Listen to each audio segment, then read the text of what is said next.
Te taira. E pari ana ki hea, e pari ana ki te kau heke, kau mātua e he tupua, ti hei Māori ora. Mai te hiku o te ika, tātu rā ki motu pōhue, te waipaunamu, e ngā mana, e ngā reo, e ngā kārangatanga maha, no ngā haue whā, nau mai, hara mai, piki mai, kake mai, ki te ara reo Māori, o te wānanga o Aotearoa. Kia ora. Welcome to Te Ara Reo Māori, a program of Te Wānanga o Aotearoa. Each section will begin with a unit that has been aligned to the program's requirements. You will notice the unit's title, followed by a short clip or exercises to help your progress.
So this is how you can test yourselves. A, E, I, O, U. A, E, I, O, U. Now you try.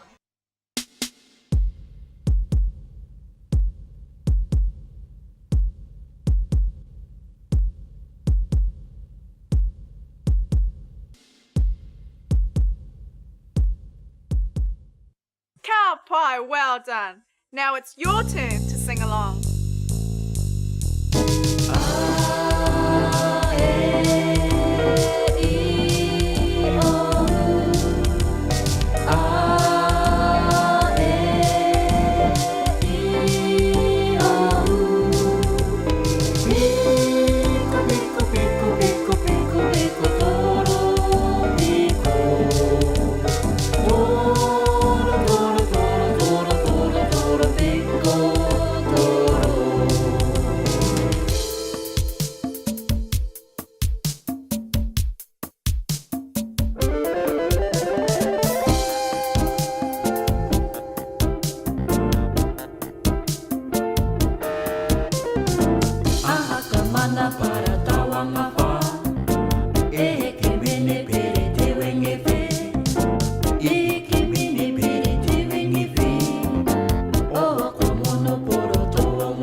नमस्ते, आप कैसे हैं?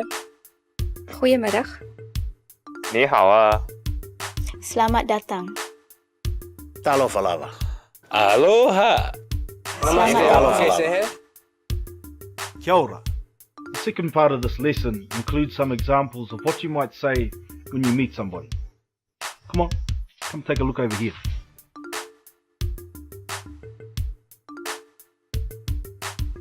Tēnā koe. Tēnā koe. Tēnā kōrua.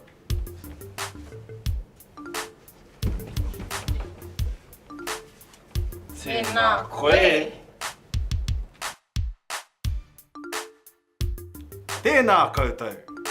Tēnā koe.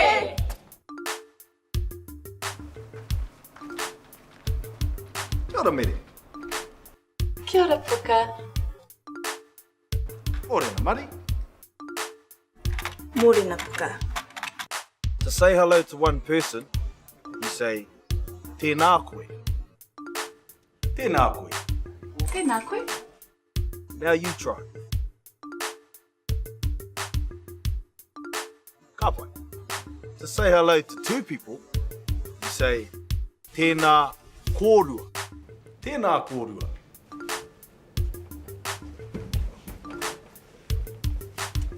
Tēnā koe.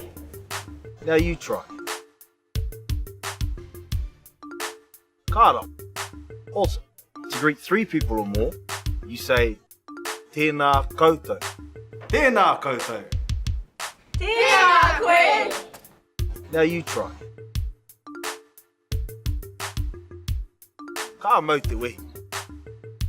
For more informal greetings, we can say kia ora. Kia ora mere. Kia ora puka. To greet someone in the morning, you can say morena. Morena mari. Morena puka.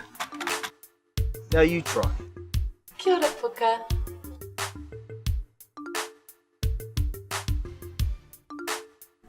Morena puka.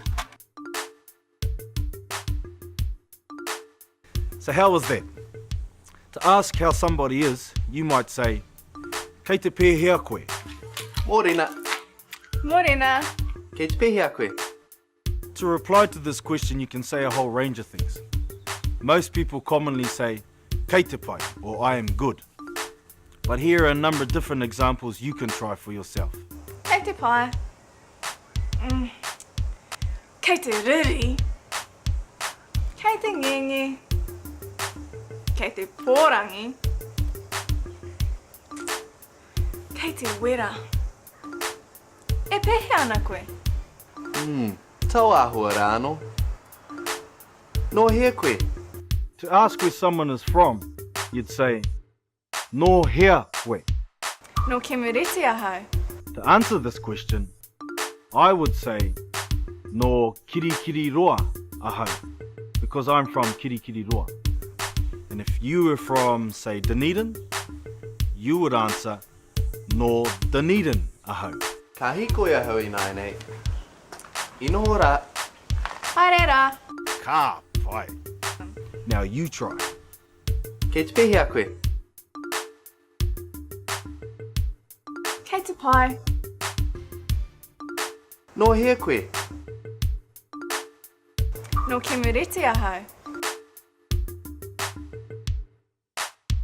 Ka rawe, you were awesome. So this is how you can test yourselves. We will greet you, and you will reply using the correct greetings. For example, Hui and I will greet you by saying tēnā koe. You will reply by saying tēnā kōrua because there are two of us. Here we go. Tēnā koe.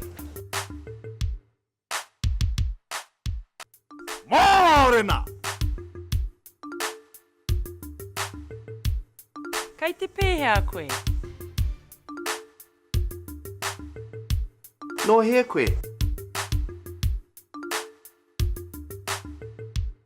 Tēnā koutou. You were right. And if you weren't, try again. Namaste, aap kaise hai? Goedemiddag. Ni hao a. Selamat datang. Talofa lava. Aloha. Namaste, aap kaise hai? Kia ora.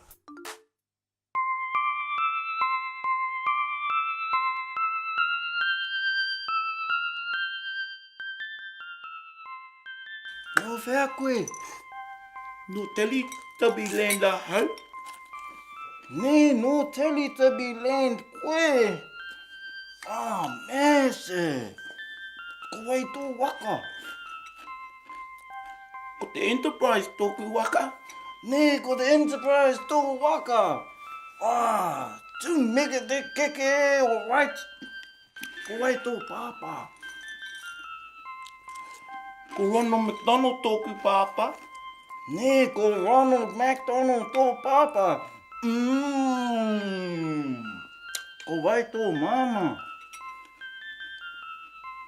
Ko Mariah Carey tōku mama? Ne, ko Mariah Carey tō mama. Oh, whā. Ko wai tō tuine. Ko J-Lo tōku tuahine? Ne, ko J-Lo tō tuine. Ko wai tō tuakana. Ko Batman tōku tuakana? Ne, ko Batman tō tuakana. Me tō teina? Robin? Whā waho mō tō whānau. Rongo nui. Tēnā ia. Ko wai tō ingoa? Ko Kāti. Kāti? Ne. Tēnā koe Kāti. Kāti te rukahu. What? Kia ora. In this section we look at ways of introducing ourselves. Let's start with our name. Kia ora. Kia ora. Ko wai tō ingoa? Ko Dragon Ball Z tōku ingoa? E, ko Dragon Ball Z tō ingoa. Chadoi. To ask someone their name, you would ask, ko wai tō ingoa? What is your name? To reply, I would say, ko Aisha tōku ingoa, because Aisha is my name. Okay, now it's your turn. Ko wai tō ingoa? Ko Dragon Ball Z tōku ingoa? You did well. Now it's time for you to introduce your whakapapa. For this lesson, you will start very simply by introducing some of your whānau, family members. Titiro whakarongo mai, watch and listen to how Henari does his whānau whakapapa. Ko Ronald McDonald tōku pāpā? Ko Mariah Carey tōku mama? Ko J-Lo tōku tuahine? Ko Batman tōku tuakana? Me tō teina? Robin?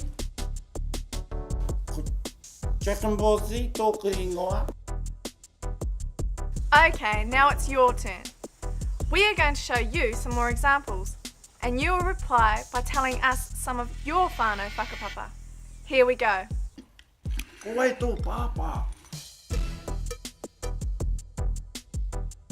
Ko wai tō mama? Ko wai tō tuine? Ko wai tō tuakana? Me tō teina? Ka rawe, you were awesome. The more you practice, the better you will get. Now let's watch Vinny and Henari again. Ka kite anō. Kia ora. Kia ora. Ko wai tō ingoa? Ko Dragon Ball Z tōku ingoa? Oh, me, ko Dragon Ball Z tō ingoa. Chadoi. No whea koe. No teli tabi land la hau?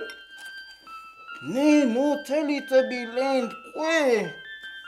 Ah, mese. Ko wai tō waka. Ko te Enterprise tōku waka? Ne, ko te Enterprise tō waka. Ah, tū mega te keke e, all right. Ko wai tō pāpā. Ko Ronald McDonald tōku pāpā? Ne, ko Ronald McDonald tō pāpā. Ko wai tō mama. Ko Mariah Carey tōku māma. Nē, ko Mariah Carey tō māma. Oh, whā. Ko wai tō tuahine. Ko J-Lo tōku tuahine. Nē, ko J-Lo tō tuahine. Fū. Ko wai tō tuakana. Ko Batman tōku tuakana. Nē, ko Batman tō tuakana. Me tō teina. Robin. Whau. Whā wau mō tō whānau. Rongo nui. Tēnā ia. Ko wai tō ingoa. Ko Kāti. Kāti. Nē. Tēnā koe Kāti. Kāti te rukahu. This brings us to the end of the Te Arareo Māori educational video resource number 1. We hope you'll watch the clips again and again to get in the practice required to get you confident in speaking Te Reo Māori. We look forward to meeting you again in video number 2. Until then, kia kaha, kia maia, kia manawa nui.